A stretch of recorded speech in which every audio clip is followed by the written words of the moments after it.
Welcome to the Freak Show, fellow freaks. I am Matthew Brockmeyer. And I'm Christa Carmen. And this is Murder Coaster.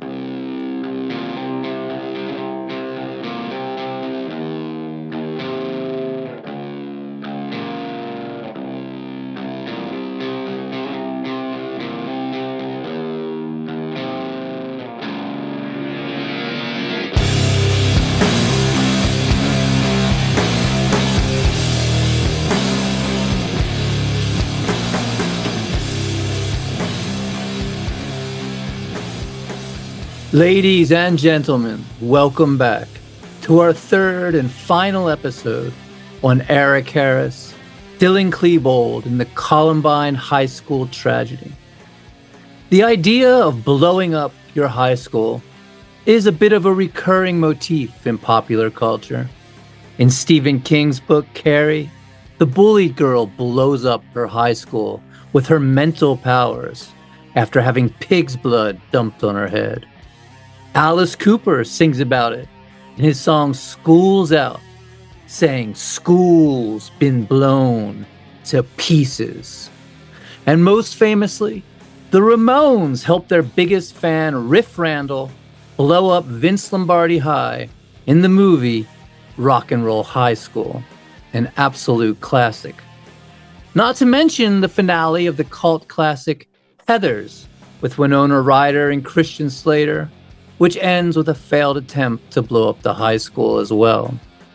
But all of these examples from songs, books, and films are either artistic metaphors or silly juvenile fantasies. But on April 20th, 1999, Eric Harris and Dylan Klebold tried to make blowing up their high school a terrifying reality.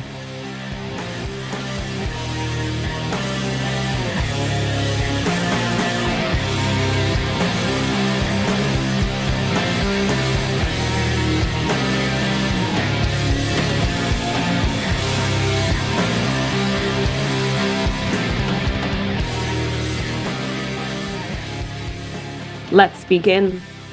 Chapter 11, Judgment Day. Eric Harris was well aware that his friend Dylan Klebold was a tenuous part of the plan. That though he was suicidal and had violent fantasies, he wasn't the full-on sadistic psychopath that Eric was. So he designed the plan so that once it started, there was no backing out. Dylan would have no choice but to go along with it. Eric constructed 7 big bombs, using plans from the anarchist cookbook. The bombs consisted of propane tanks with aerosol cans for detonators, wired to old-fashioned alarm clocks. The first was to be set in a field a few miles away, a decoy to divert police and emergency services away from the school. Eric had meticulously studied the school's structure and how students and staff moved through it during various parts of the day. And the attack on the school was to be in 3 acts. Act 1 would be 2 bombs in the commons or the cafeteria, set for exactly 11:17, when 600 students came to the start of A lunch. The 2 bombs, propane tanks with nails and BBs for shrapnel, tied to a gas can with a smaller propane tank wired to alarm clocks, would simultaneously set the school on fire and destroy the columns supporting the 2nd floor, which would collapse, killing everyone in the cafeteria, so that in just the first few seconds of the attack, 600 people would be dead, 4 times the toll in Oklahoma City. More than the 10 worst domestic terrorist attacks in the United States at that time combined. For Act 2, Dylan, armed with his Tech-9 semi-automatic and his shotgun, and Eric, with his Hi-Point 9mm carbine and shotgun, would each be positioned outside one of the 3 main exits, where they could easily pick off everyone pouring out of the school in a panic, using pipe bombs and Molotov cocktails They light rapidly with match striker strips they tape to their arms to kill entire clusters of people at once. They also carried knives if it came down to hand-to-hand combat, writing in the timeline, "Have fun, ha ha ha." Eric thought there was a good chance they'd die by this point, killed by police. But they die knowing Act 3 was about to begin. Act 3 was when the police declared the attack over, and paramedics started loading the wounded into ambulances and the reporters poured in. It was then that the last bombs, in their cars, Eric's parked in the senior lot, Dylan's in the junior lot, would detonate, decimating everyone in the two parking lots. If the plan went perfect, Eric hoped to kill as many as 2,000 students, 150 staff, and numerous police, paramedics, and journalists. In Eric's day planner, he wrote, "Make today count," with a blazing gun barrel. In the morning, they make a final video. Eric telling Dylan, "Go ahead, say it now." "Hey Mom, I gotta go. It's about a half an hour till Judgment Day. I just wanted to apologize to you guys for any crap this might instigate. Just know I'm going to a better place. I didn't like life too much and I know I'll be happy where the fuck I go, so I'm gone. Goodbye." Yeah, everyone I love, I'm really sorry about all this. I know my mom and dad will just be like, fucking shocked beyond belief. I'm sorry, all right? I can't help it. It's what we had to do. Susan, sorry. Under different circumstances, it would have been a lot different. I want you to have that Fly CD. That's it. Sorry. Goodbye. Dylan wore cargo pants, a black t-shirt with Wrath printed on it, and a Colorado Avalanche hockey hat turned backwards, with the Boston Red Sox emblem sewed onto the back of it. Eric wore a shirt that said Natural Selection, sunglasses, and no hat, which surprised some kids like Brooks Brown, who said Eric almost always wore a hat. They both wore black combat boots and shared a pair of black gloves, Eric wearing the right while Dylan wore the left. Oh, isn't that cute? They left 2 pipe bombs at Eric's house and 6 at Dylan's. Early that morning, they put the decoy bomb in the field, and Eric set the old-fashioned alarm clock, which served as a detonator, for 11:14. Then they went to the grocery store and bought the last propane tanks for the car bombs, Dylan getting himself some potato skins to munch on. Then they split up.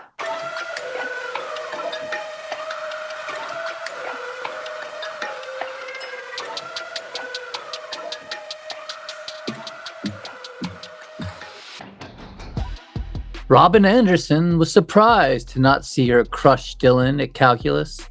She'd just spoken to him the night before. He had seemed completely normal. Eric missed a test in psychology, which flummoxed Brooks Brown, who was also in the class, as it counted for a third of their grade. At 11:10, Eric pulled into the parking lot, retrieved the duffel bag with the bombs in it, and headed towards the entrance of the school, just as Brooks Brown came out to smoke a cigarette. Brooks asked him, "What's the matter with you? We had a test in psychology." Eric told him, "It doesn't matter anymore, Brooks. I like you now. Get out of here. Go home."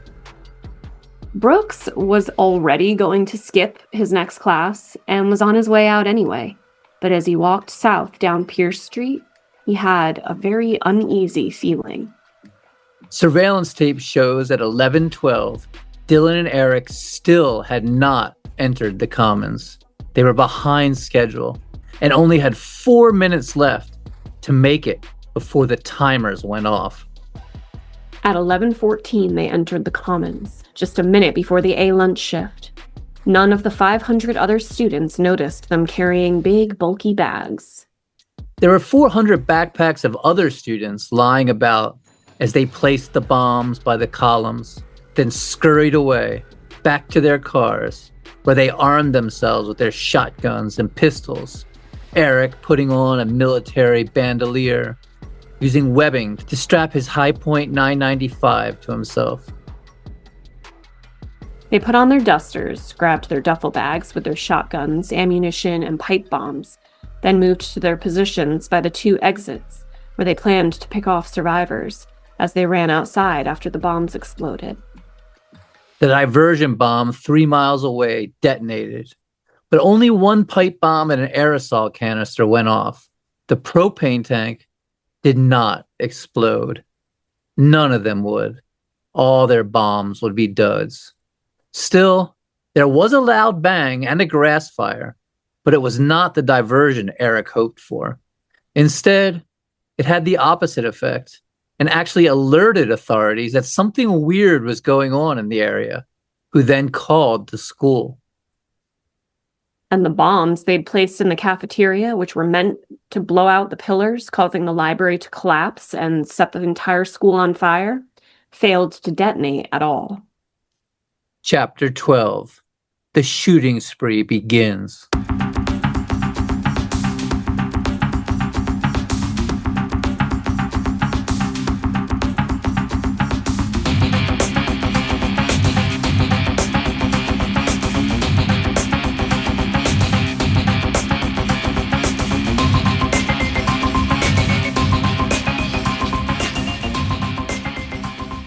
At 11:18, Eric and Dylan, sitting outside the school exits in their dusters with their guns and pipe bombs, realized their plan had failed.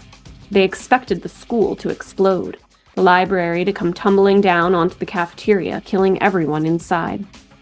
It did not.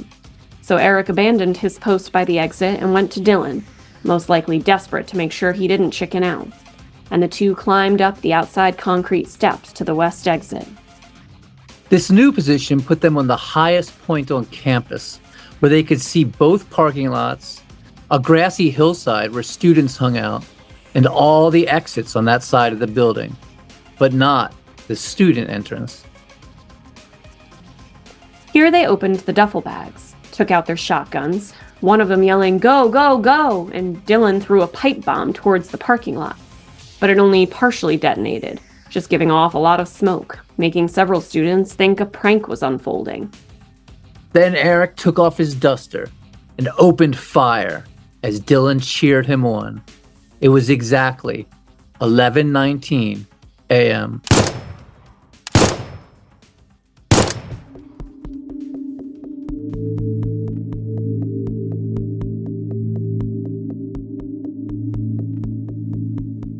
"17-year-olds Rachel Scott and Richard Castaldo were eating lunch together on the grass, only 15 feet away. Eric shot Rachel 5 times, in the arm, leg, and chest, one shot hitting her in the left temple, killing her instantly, making Rachel the first to die that day. Far from being a bully, Rachel was a kind and empathetic soul, writing in her journal that she strove to, quote, reach out to those with special needs because they are often overlooked, to those who are new in school because they don't have any friends yet, and to those who are picked on and put down by others, end quote. And far from being some kind of preppy conformist, she was known for wearing eccentric clothes, fedora hats, and old-timey vintage fashions, and wanted to be an actress. She was part of the school's drama department and knew Dylan from his work on the school plays. Rachel's friend Richard Castaldo, who didn't even know Dylan and Eric at all, was shot by both of them. 8 times in the chest, arms, and abdomen. He would survive, but be paralyzed from the chest down. After shooting Richard twice, Dylan's Tech 9 jammed, and he had to reload it with a new magazine. Danny Rohrbaugh was smoking a cigarette with his friends Lance Kirkland and Sean Graves, headed up a dirt path toward the concrete stairs, when Danny saw Eric firing what he thought was a paintball gun. Thinking it was some kind of senior prank, He ran towards them to check out the action.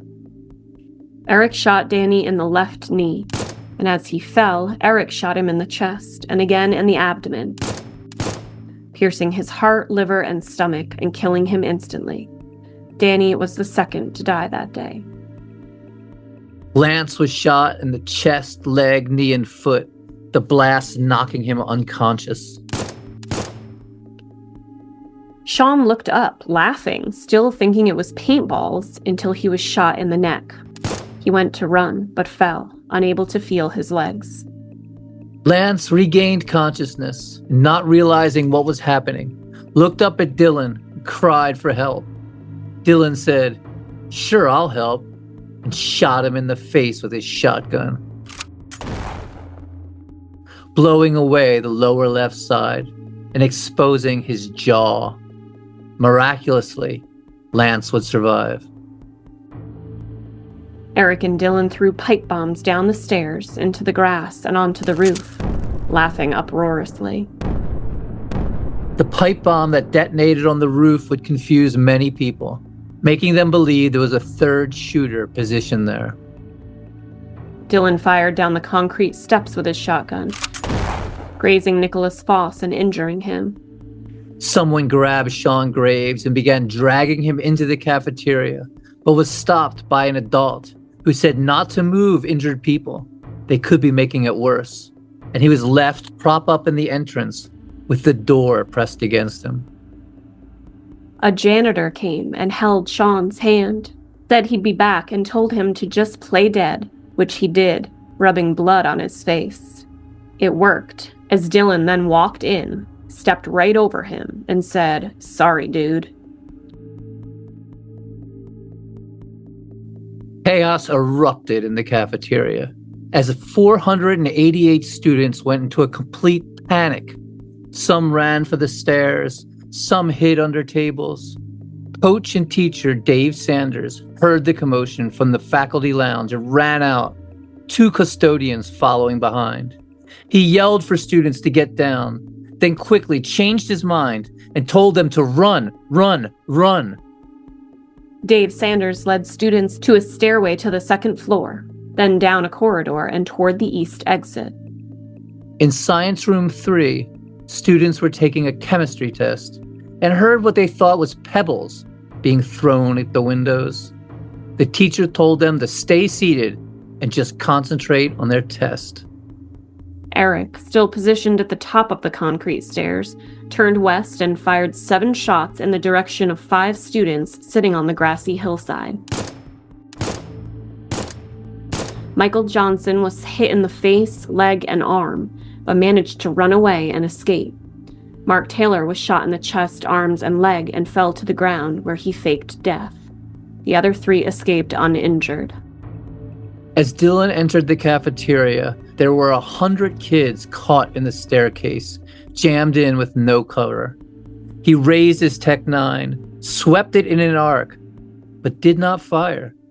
He could easily have killed many of them, tossed one of his pipe bombs into the crowd, which had been part of their original plan. But instead, he just went back out the door again, stepping over Sean and back to the concrete stairs where Eric was. Why Dylan even went into the cafeteria is unknown. Some speculate he went to see why the bombs didn't go off, but he didn't go near them, didn't appear to look at them. Who knows what was going through the mind of Dylan Klebold. But as the rampage went on, he'd become crueler and crueler. Eric, laughing, shot Anne-Marie Hothalter with his 9mm. She kept running and he shot her again.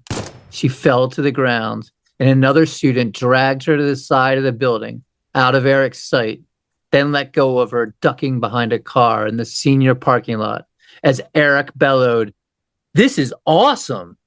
and threw a pipe bomb.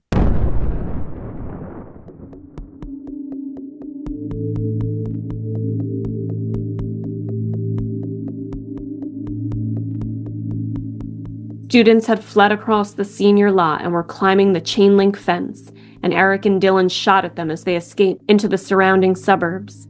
But they were too far away and out of range. All the shots missed their targets.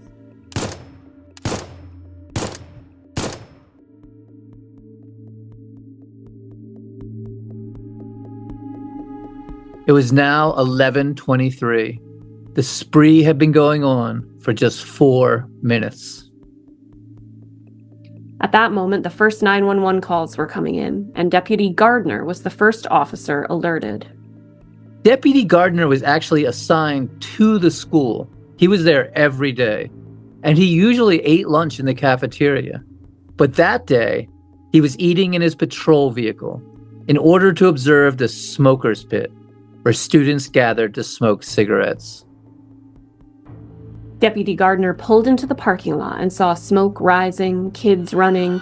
There were gunshots and explosions, but he couldn't tell what was happening exactly or where the commotion was coming from. Then 10 rounds came directly at him. Deputy Gardner took cover behind his cruiser, spotted Eric shooting at him from the outside stairs, and fired 4 shots back. Eric spun, and Deputy Gardner thought at first that he'd hit him, but Eric had just ducked, and then was back up and firing again, before retreating into the school.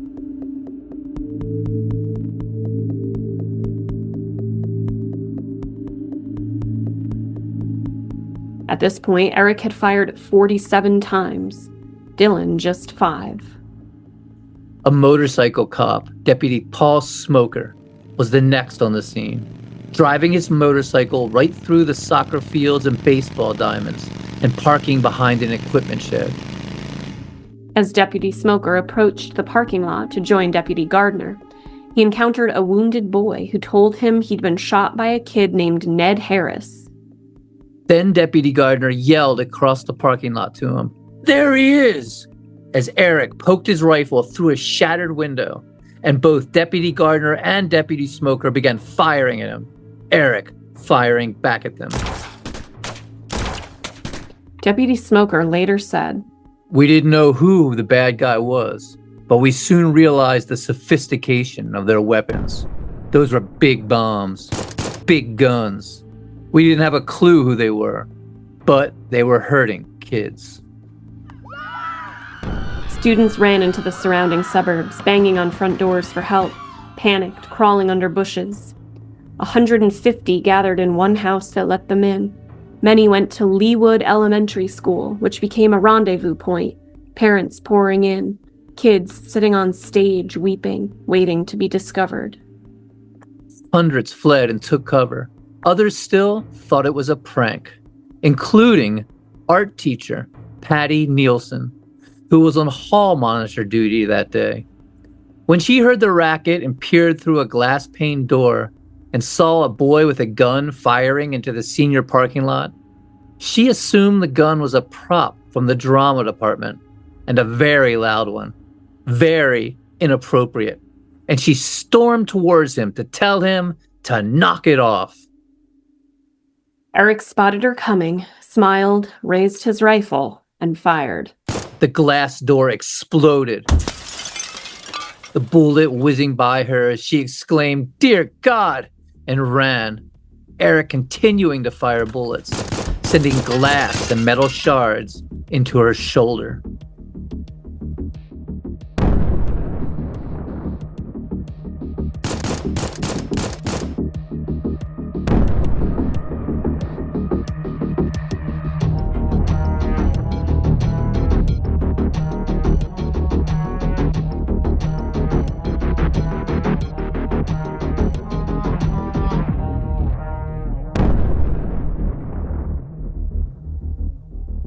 Patty Nielsen ran into the library and screamed, "There's a kid with a gun!" Teacher and coach Dave Sanders was now at the end of the hall that led to the library with a student trying to secure the school. When Eric saw him, he aimed his rifle and shot him twice from behind. One bullet hit him in the back and tore through his rib cage and exited through his chest. Another entered through his neck and came out his mouth, lacerating his tongue and shattering several teeth, opening one of his carotid arteries. Dave Sanders collapsed to the ground, rose up on his elbows, and still tried to direct kids as Dylan tossed a pipe bomb down the hall. Dave managed to stagger up and stumble around a corner. A student and another teacher rushing to his aid, one on each side, dragging him into Science Room 3. Dave saying, "Rich, they shot me in the teeth." Sophomore Marjorie Lindholm would say. The door opened and Mr. Sanders came in and starts coughing up blood. It looked like part of his jaw was missing. He just poured blood. Dave collapsed, and as another freshman girl stated, he left a couple of teeth where he landed. They got him into a chair, and Dave said, "I'm not doing so good." Another teacher, Kent Friesen, went for help, ran into a lab and asked, "Who knows first aid?" Aaron Hansey, a junior and Eagle Scout, said he did, and they raced back to room 3 as pipe bombs exploded, the walls shaking. Aaron used his shirt as a bandage and fashioned a tourniquet as teachers and students flipped over tables and barricaded the door. Horrible screaming that sounded like torture rang out from the library. The fire alarm went off. Helicopters swooped down outside. They turned on the giant TV hanging from the ceiling, put it on mute, and read the subtitles. A student called 911 and was told help would be there in 10 minutes, something they'd repeat for the next 3 hours. Hunkered down and desperate for help, watching Dave Sanders bleed out and go pale. At noon, teacher Doug Johnson wrote, "One bleeding to death," on a whiteboard and put it in the window. Jefferson County issued a metro-wide mutual aid request, bringing in police officers, firefighters, and paramedics from around Denver to the school. Cops and firemen were now pouring into the parking lot, helicopters circling. The press had shown up, as well as parents. 911 operators were overwhelmed with students calling in on their cell phones. Kids described the shooters as wearing trench coats and carrying machine guns and throwing grenades.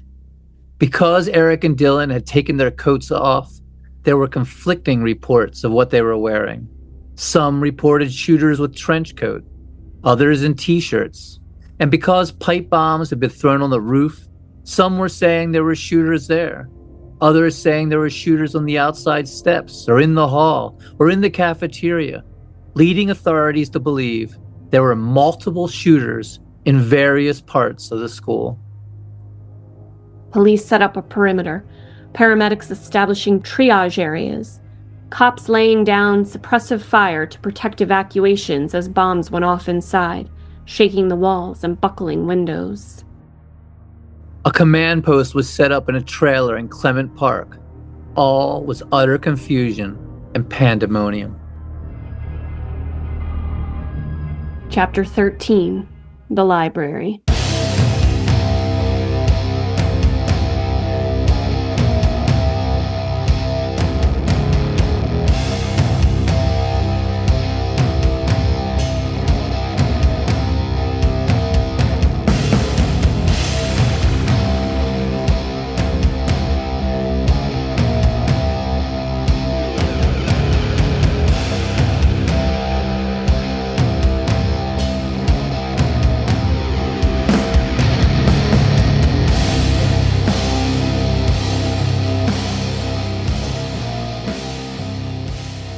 Art teacher Patty Nielsen bolted into an office inside the library, grabbed a phone, and called 911. Jefferson County 911. Yes, I am a teacher at Columbine High School. There is a student here with a gun. He shot out a window. I believe one student, I don't know what's in my shoulder, if it was just some glass that went through it or what. Has anyone been injured, ma'am? Yes. And the school is in a panic, and I'm in the library. I've got students down, under the table, kids, heads under the tables. We need police here. Okay, we're getting them there. Who is the student shooting, ma'am? I don't know who the student is. I saw a student outside. I was in the hall. Oh, dear God. Okay, I was on hall duty. I saw a gun. I said, "What's going on out there?" And this kid that was following me from video production said it was probably a joke. And I said, well, I don't think that's a good idea. And I went walking to see what was going on. He pointed the gun straight at me and shot, and my God. Okay. I have something in my shoulder. Okay, we've got help on the way, ma'am. Oh, God. Stay on the line with me. Kids, just stay down. Do we know where he's at? Sorry, there are alarms and things going off. There's smoke. My God, smoke is like coming into this room. Okay.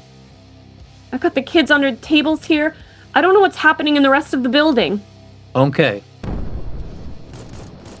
On the floor. You guys stay on the floor. Is there any way you can lock the doors? I'm not going to go to the door. He just shot towards the door, okay? I've got 3 children of my own, okay? Okay. We've got a police officer on scene. Okay, it's just that, I can't believe he's not out of bullets. He just keeps shooting and shooting and shooting. Is there any way you can block the door so no one can get in?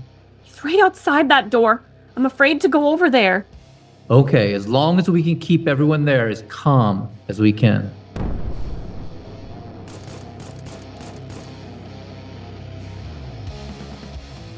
At 11:29 a.m., Eric and Dylan entered the library. 52 students, 2 teachers, and 2 librarians were inside, all of them hiding to the best of their ability. Eric immediately fired his shotgun twice at a desk, sending wooden splinters into the eye and back of student Evan Todd, who cowered behind a photocopier. Dylan then shot disabled student Kyle Velasquez in the head and back with his shotgun, killing him. They put down their duffel bags by a row of computers, reloaded their weapons, shouting, "Woohoo! We've been waiting for this!" and then walked between the rows, toward the windows facing the outside staircase, ordering everyone to get up out of their hiding places. Everyone get up or we're going to blow your heads off! Get up now! You're all mine now. No one moved. Dylan, who himself was wearing a Colorado Avalanche hockey team hat with a Boston Red Sox emblem sewn on it, screamed, Anybody with a white hat or a sports emblem on it is dead! Several students who were wearing white hats slipped them off and hid them in their clothing. Eric shot out the windows, and they began firing at deputies Gardner and Smoker, who returned fire. No one was hit. Dylan then removed his trench coat. They turned back to the library, firing their shotguns, hitting a girl named Makia Hall in the knee and Patrick Ireland in the foot, and grazing student Daniel Steepleton. Eric headed toward the lower row of computer desks with his shotgun and fired a single shot under the first desk while down on one knee, hitting 14-year-old Stephen Curnow in the neck and killing him. He then moved to the adjacent computer desk, shooting 17-year-old Casey Rugseger right through her right shoulder, also grazing her neck and severing a major artery. When she started gasping in pain, Dylan said, "Quit your bitchin'." Though critically injured, she would live. Eric then walked to another table where 2 girl students cowered, Cassie Bernal and Emily Wyant. What happened here would become another of the illusions of Columbine, an honest mistake that became a myth, that became a lie that is still told to this day. What happened was Eric Harris slapped the table twice, then knelt down and said, "Peekaboo," before shooting Cassie in the head with his shotgun, killing her instantly. She never uttered a single word, though later, first through confusion, then through stubborn, wishful thinking, this would be disputed, which we will see. Eric stupidly held the sawed-off shotgun with one hand, extended like a pistol, thinking he was some kind of gangster, a pose he'd seen Woody Harrelson do in his favorite movie, Natural Born Killers. And when he fired, the shotgun recoiled, came flying back, and hit him square in the face, shattering his nose. Fucking idiot. Dylan then asked him, "Why'd you do that?" Eric sheepishly stated, "I'm all right, Dylan." His nose now gushing blood, Eric went to the next table, and asked Bree Pasquale, "Do you want to die?" She said, "No, please let me live." Eric laughed at her and said, "Everyone's going to die."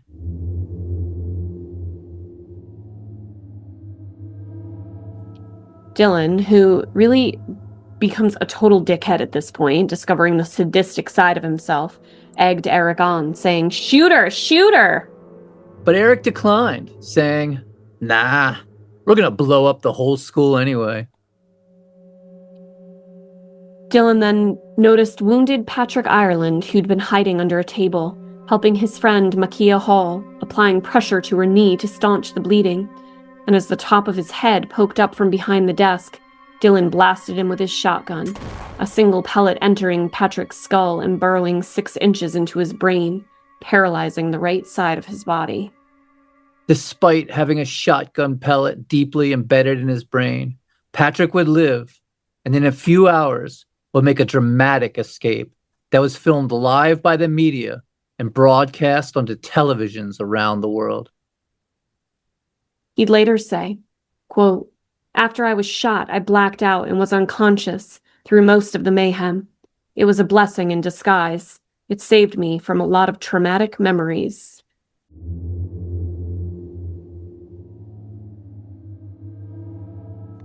Dylan then walked to another table, where he discovered 16-year-olds Matthew Ketcher and Craig Scott hiding underneath, as well as 18-year-old Isaiah Scholes, who is African American. Dylan, who despite being Jewish, egged on Eric's love of Nazis, now goes full-on racist, called out that he'd found an N-word and tried to pull Isaiah out from under the table. So Nazi-loving Eric strolls over, and together with Dylan, they taunted Isaiah, calling him racist shit, such fucking assholes. And there's people out there who think that they targeted jocks and bullies. But so far, they've killed drama students, a disabled kid, and now they're targeting a kid because of his race. They didn't target the bullies. They were the fucking bullies. Eric then shot Isaiah in the chest, killing him, saying, "I didn't know black brains could fly that far." And Dylan shot and killed Matthew Ketcher. All while Craig Scott lay there, soaked in the blood of his friends, pretending to be dead. Eric then yelled, "Who's ready to die next?" Eric then took out one of his crickets, the CO2 canister bombs, lit the fuse, and threw it at the table where Makia Hall, Daniel Steepleton, and Patrick Ireland were. It landed right on Daniel. But Makia, thinking quickly, grabbed it and tossed it behind them, where it exploded in mid-air. Crazy. Eric then went to a bookshelf, jumped up on it, and began shaking it, trying to knock it over, grunting and heaving. But he was a pathetic and weak child. Everything he tried that day was a failure. He'd broken his own damn nose trying to be cool, and he couldn't even knock over a bookshelf. So instead he started shooting the books that had tumbled down, a futile and impotent outlet of rage. Eric then shot at a display case next to the door, then turned and shot toward the closest table, hitting and injuring 17-year-old Mark Kintkin in the head and shoulder. He then turned toward the table to his left and fired, injuring 18-year-olds Lisa Kreutz, Lauren Townsend, and Valine Schnurr with the same shotgun blast. Dylan then fired several shots with the Tech-9, killing Lauren Townsend. At this point, the seriously injured Valine Schnurr began screaming, "Oh my God, my God, my God!" Dylan then asked her, "Do you believe in God?" Yes, I believe in God." Dylan sneered and said, "Why? God is gay," then walked away, letting her live. Infuriatingly, the line "God is gay" is a quote from a Nirvana song, and Kurt Cobain was once even arrested for spray painting it. Kurt Cobain did this to taunt homophobes and was very supportive of LGBTQ rights and would have hated these racist, privileged, homophobic, bully assholes who represented everything he opposed. Eric then went to a table where 2 girls were cowering and crying, bent down and called them pathetic, before going to another table where he fired twice, injuring 16-year-olds Nicole Nolan and John Tomlin. John Tomlin then crawled out from under the table in a desperate attempt to flee, and Dylan shot him repeatedly, killing him. Eric then walked back over to the other side of the table where Lauren Townsend lay dead. Behind the table was 16-year-old Kelly Fleming, huddled, cowering. Eric shot her in the back and killed her. Then shot Lauren, who's already dead, again, and wounded 18-year-old Gianna Park. Eric and Dylan then proceeded to the center of the library, where they reloaded their weapons at a table. Eric then pointed his carbine under a table and asked whoever was under there to identify themselves. It was a kid named John Savage, who was friendly with Dylan, and he said, "Hey, it's me, John. What are you guys doing?" Dylan replied, "Oh, just killing people." Are you going to kill me?" "No, get out of here." John Savage then scurried out from under the table and fled the library. Eric then shot 15-year-old Daniel Mauser in the hand and ear, and the kid fought back, shoving a chair at him. Eric shot him in the face, killing him.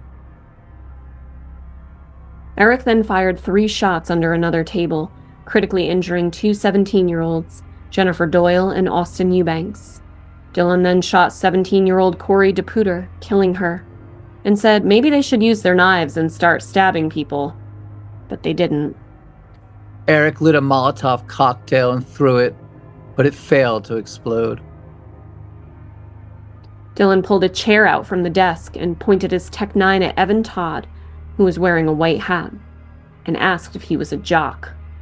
Todd said no, and Dylan responded, "Well, that's good. We don't like jocks." This, again, despite the fact that Dylan himself was wearing an Avalanche hockey team hat with a Boston Red Sox logo sewn onto it. Dylan then asked Todd to give him one reason why he shouldn't kill him. Todd said, "I don't want trouble." Trouble? You don't even know what fucking trouble is. That's not what I meant. I mean, I don't have a problem with you guys. I never will, and I never did. Dylan then told Eric he was going to let Todd live, but that Eric could kill him if he wanted. Eric just ignored him and said they should head back to the cafeteria. Dylan fired into an open library staff break room, hitting a small television, then shouted, "One more thing," and picked up a chair and slammed it down on top of a computer. Perhaps the same computer where he, Eric, and Brooks Brown had once surfed the internet and watched Monty Python skits as innocent freshmen 3 years earlier.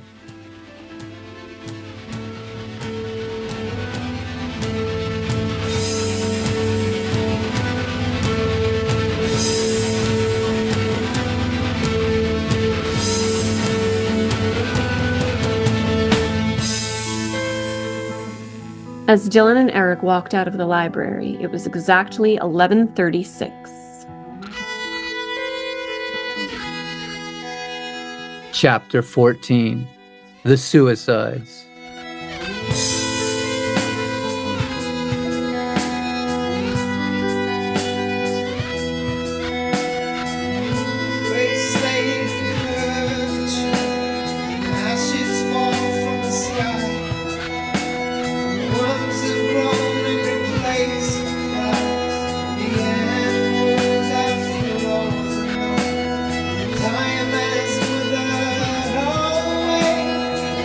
Star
After leaving the library, Eric and Dylan wandered into the science area, where they started a fire in an empty storage closet. It was then extinguished by a teacher who had hidden in an adjacent room. They then proceeded toward the south hallway. They seemed bored over it. Their plans for a bombing and causing the most deaths, beating the Oklahoma City bombing of 168 4 years earlier, had failed miserably. They walked past Science Room 3, where Dave Sanders lay bleeding and being given first aid by Eagle Scout Aaron Hansey. They looked through window panes into several classrooms, making eye contact with students, but did nothing. Instead, they shot up an empty science room.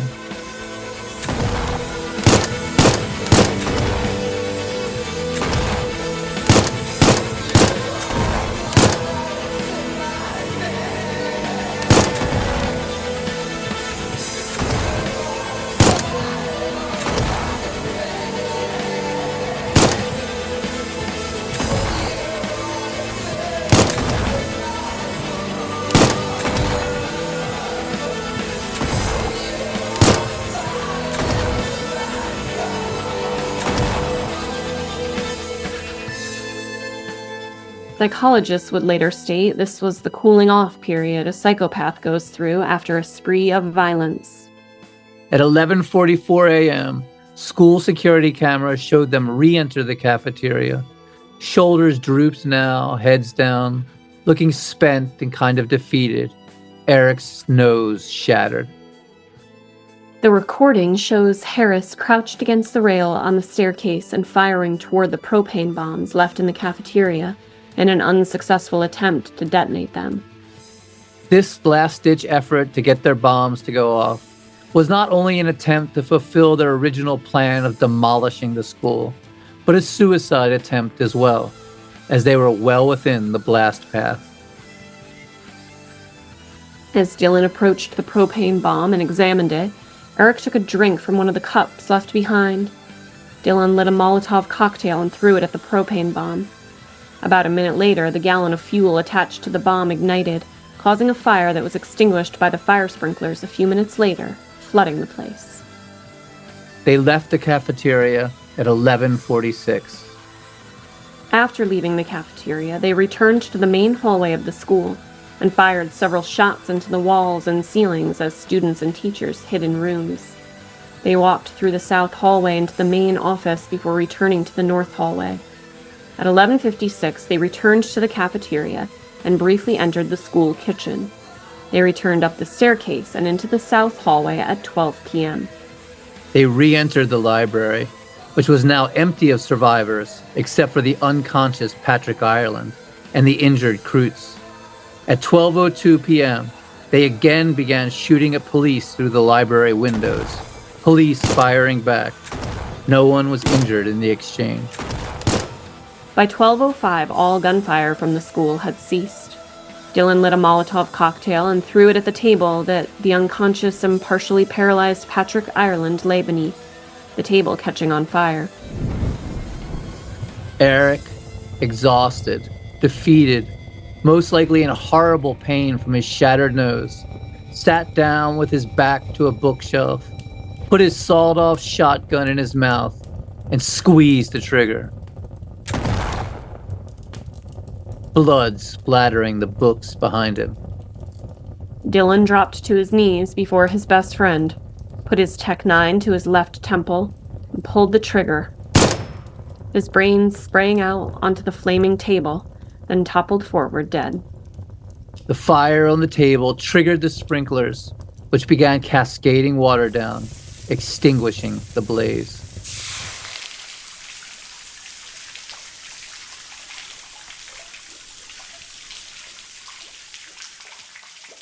It was 12:08 p.m., 49 minutes since the attack began, but it would be 3.5 hours before authorities knew the killers were dead, and utter chaos would continue to ensue in the school. Chapter 15, The Post-Mortem Chaos.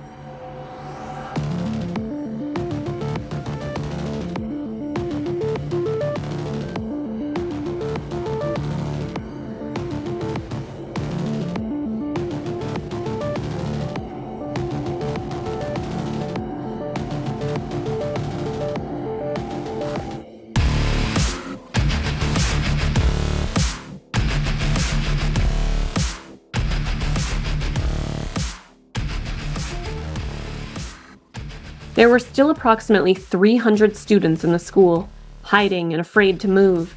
Swarms of news media were flooding into the parking lot, covering the scene live, and kids were watching it on televisions in the classrooms and calling in on their cell phones, which alarmed authorities, thinking they might be giving away their positions. The police told the news outlets to not interview the kids, tell them to be quiet and turn off the televisions.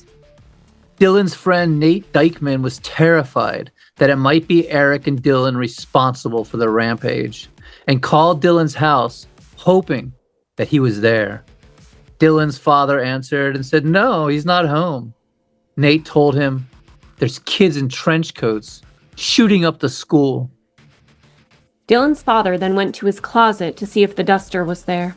It was not. He then called 911 to warn them his son might be involved. He also called a lawyer. Through this and various other 911 calls, authorities had ascertained the names of the shooters, Eric Harris and Dylan Klebold. And at 1 p.m., detectives went to their homes with search warrants. Eric's parents were uncooperative and actually tried to deny entry to investigators, his father Wayne saying he doubted it was Eric.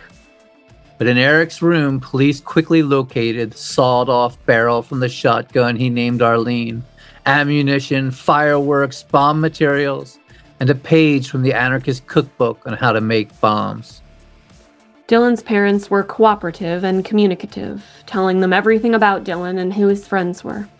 Dylan's dad, Tom, was anti-gun and said Dylan was too, and told police they'd find nothing in the house. He was shocked when they found pipe bombs in Dylan's room. At 1:15, a SWAT team charged the building from the senior parking lot, smashed a window in the teacher's lounge, and vaulted in. Entering the cafeteria, which had been flooded by the sprinkler system, the water 4 inches high and rising. It was a surreal scene. Fire had blackened the ceiling and melted chairs. Debris, garbage, cafeteria food, and backpacks floated about. And there were dozens of terrified students and staff hiding under cafeteria tables and in storage closets. One teacher had climbed into the ceiling and tried to crawl through the ductwork, but had fallen through and lay injured on the ground. The SWAT team began moving them out the window.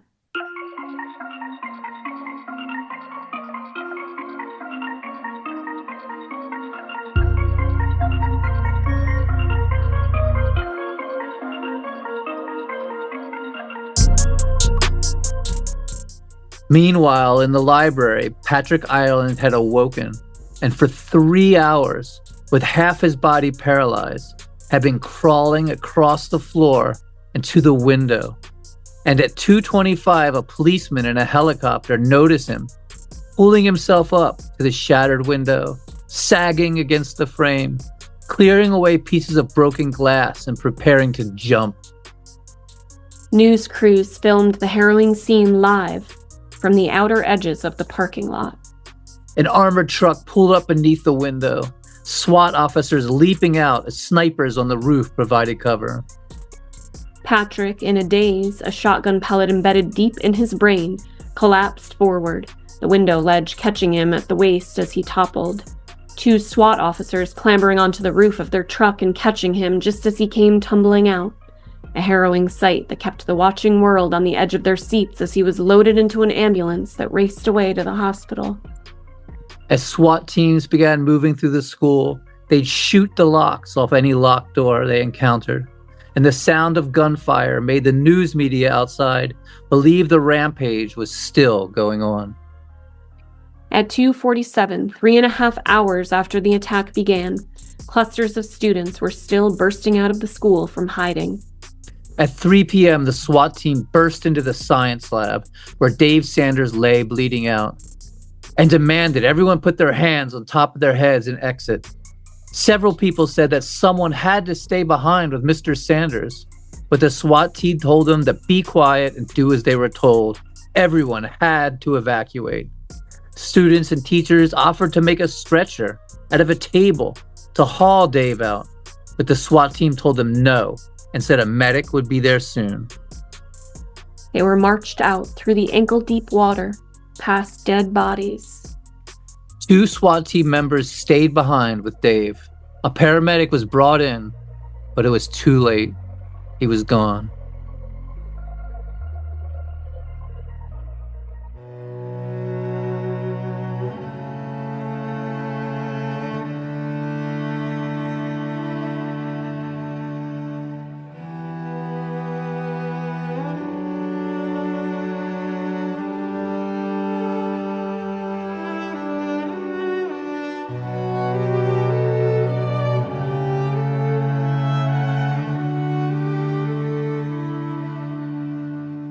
At 3:38, the SWAT team finally discovered the bodies of Eric Harris and Dylan Klebold in the library.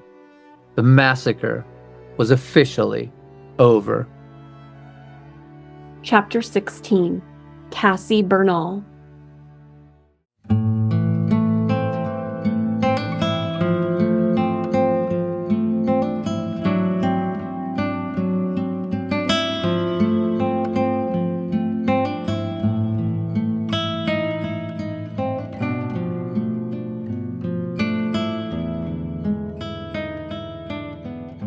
Craig Scott, a 16-year-old sophomore, had been in the library, hiding under the table with Matthew Ketchter and Isaiah Scholes, and underwent a horrible, unimaginable ordeal. He'd been wearing a white hat. When Eric and Dylan yelled they were going to kill anyone with a white hat, he'd taken it off and hidden it under his shirt. Then his friend Isaiah was taunted with racial slurs and murdered, followed by his friend Matthew, and Craig, soaked in their blood, lay there under the table and pretended to be dead. And tragically, it was Craig's sister, Rachel, who was the first to die, shot as she was eating lunch outside on the grassy slope. After Dylan and Eric had left the library, it was Craig who shouted for everyone to go, and he heroically helped Casey Rugseger, who'd been shot in the shoulder, escape. But when Craig made it out of the school, he was traumatized, confused, covered in his friend's blood. He'd been hiding and didn't understand what he'd heard happen in the library. He'd heard shooting. He'd heard Dylan ask someone if they believed in God.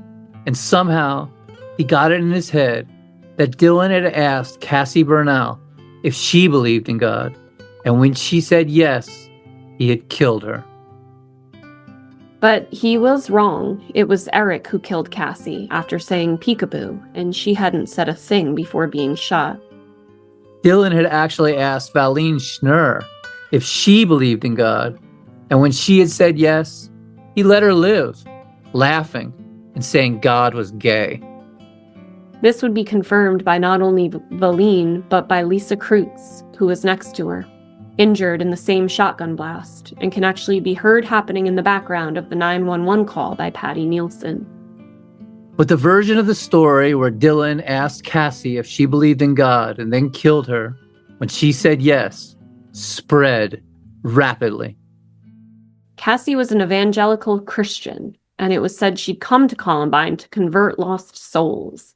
She was described as angelic and pure, giving up her life for God. And soon it was in all the papers, headlines like "Martyr for her faith." Then the news program 2020 covered the story in an episode called Portrait of an Angel. Her parents were on the Oprah show saying how proud they were that she'd sacrificed herself for her love of God. At her funeral, the pastor proclaimed, "She's in the Martyrs' Hall of Fame." And despite having learned the undeniable truth, Cassie's mother, Misty Bernal, wrote a book called She Said Yes, The Unlikely Martyrdom of Cassie Bernal, which became a New York Times bestseller. Just more of the illusions from the Columbine tragedy, an event which caused people to believe what they wanted to believe. Even the myth of Cassie being a pure and perfect Christian who came to Columbine to guide students to Jesus is an illusion. The truth is, she was a deeply troubled girl. Letters to a friend show she was obsessed with sex, vampires, murder, and suicide.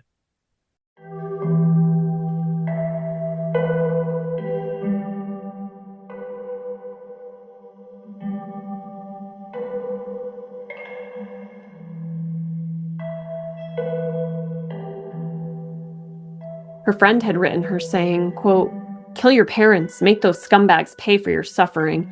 Murder is the answer to all your problems." Cassie drank and used drugs and would scream at her parents.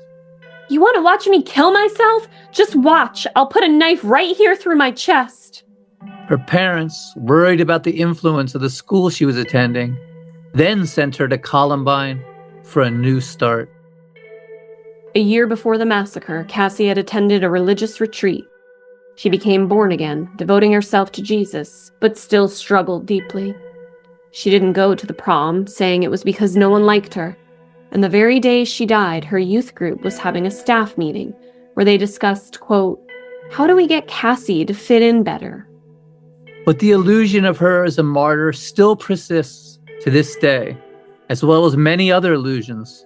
People claiming Eric and Dylan were seeking revenge on their bullies, that they were gay, that they were goths obsessed with Marilyn Manson, none of which is true.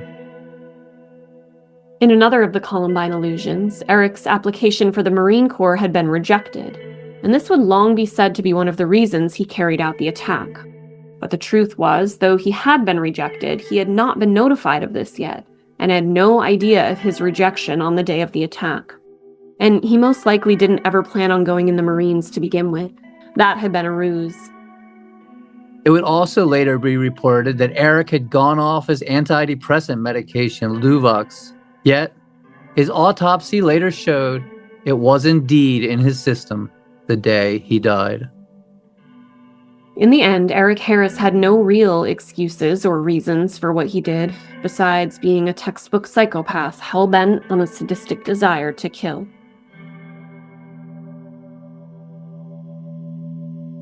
Chapter 17. Afterward.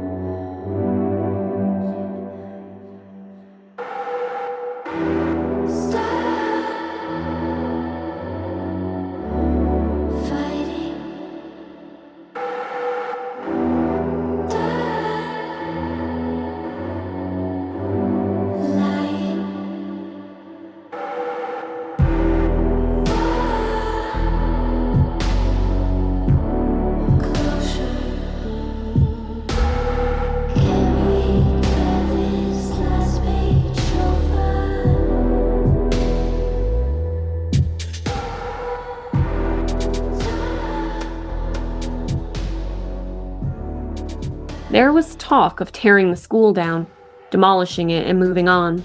But most staff, students, and parents thought that would be letting the killers win. Instead, they chose to persevere.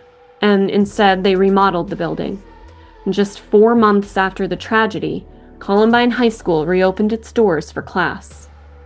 2,000 students showed up, television news trucks trying to film them, but the kids were shielded from the media by a long line of parents and teachers who lined the sidewalk that led to the school. Students attended a, quote, "Take Back the School" rally before classes began. After the rally, the American flag that had stood at half-mast since the shootings was raised and school started. But things were still weird. That dark cloud that had started before the shootings still hung like a supernatural curse. Less than a year later, a young boy was found dead in a dumpster around the corner from the school. On Valentine's Day, 2 students were shot dead at the Subway sandwich shop just blocks away from the school, right beside the pizza joint where Dylan and Eric worked. Then a friend of Eric and Dylan's started saying he was going to finish the job they started and was arrested. A diary was found in his bedroom where he talked about how sad he was that he hadn't helped them with their murder spree and wanted to commit suicide.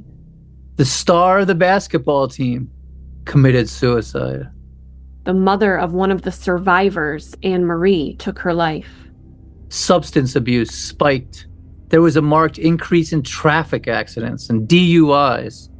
Prank bomb threats were called in. It was all weird, all dark as a moonless night. Many, including law enforcement, thought there may have been a third shooter. Conspiracy theorists today still banter about the idea of a third shooter, despite video evidence to the contrary. Robert Perry and Joe Stair were originally identified as helpers during the attack, but as it turned out, they weren't even there that day and had alibis. For months after the tragedy, Sheriff Stone stated the attack was a conspiracy, and Brooks Brown, who had been warned by Eric Harris literally minutes before the carnage began, was publicly called a suspect. Brooks and his family fought back against the accusations, going on CNN and telling how they'd called the police over 15 times about Eric's threats, and saying they had given the sheriff printed copies of Eric's website before he took it down, all of which the sheriff denied.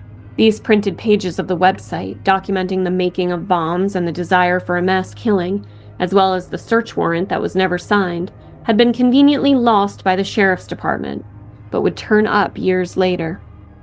Brooks's father would go on to write a very lengthy book about the despicable cover-up called The Inside Story of Columbine: Lies, Coverups, Ballistics, Lessons.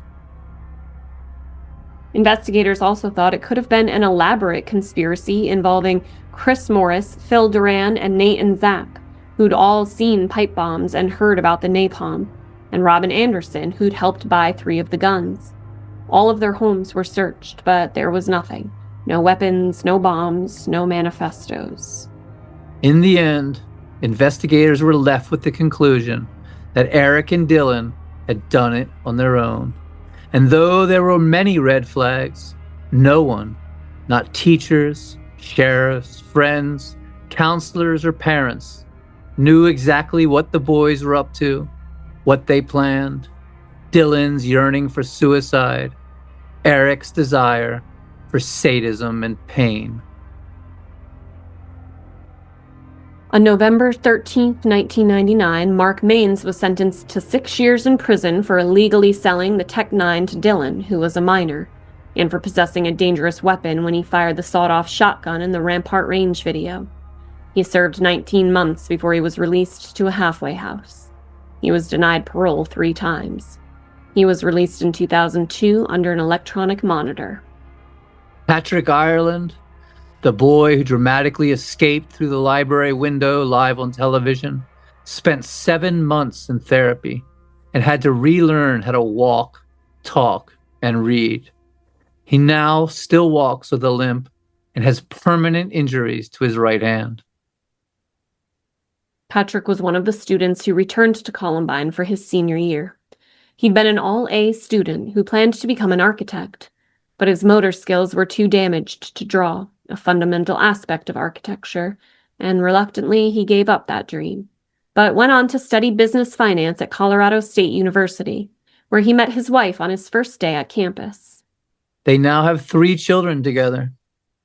Patrick would later say, I was so determined not to let my shooters win. I believe the world is still good at heart. People need to hold on to that. Evil will not win. There are too many good people in the world.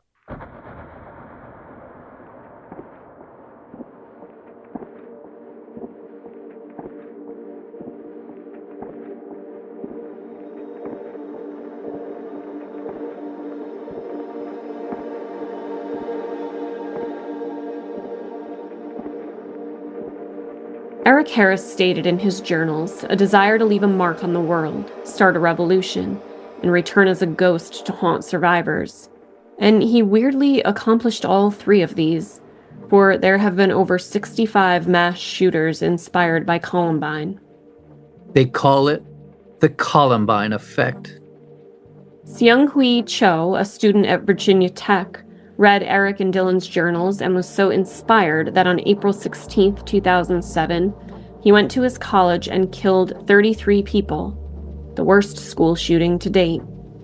And more, it's actually young girls, all seemingly in love with Eric and Dylan, forming communities on social media who fall prey to this Columbine effect.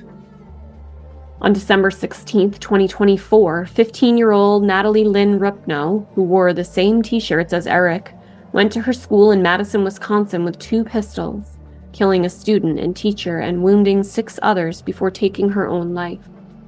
And there have been several suicides of young girls obsessed with Eric and Dylan, like 13-year-old Audrey Heen in December 2024. And just last week, April 20th, 2026, on the 27th anniversary of the Columbine tragedy, a young girl who had an altar to Eric and Dylan in her room shot herself in the cafeteria of Valley Forge High School in Ohio. Infuriatingly, these young girls call themselves the True Crime Community, or TCC, which I hate because when I think of the true crime community, I don't think of teenage girls on TikTok who idolize these assholes. But here we are. And so, with groups like 764 glorifying Eric and Dylan, TikTok communities of young girls in love with them, and school shooting drills being held in every school across the country, the ghost of Eric Harris wanders the halls of our schools and in the minds of our children.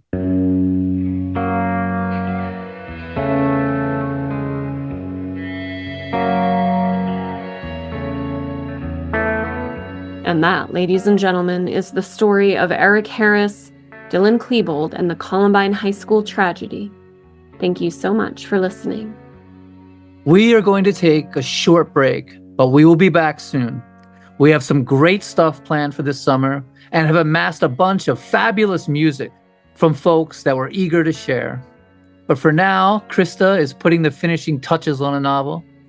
I am starting a novel and also busy writing cool essays for grad school, like the narrative structure of the buried treasure story and the literary intersections of true crime and horror.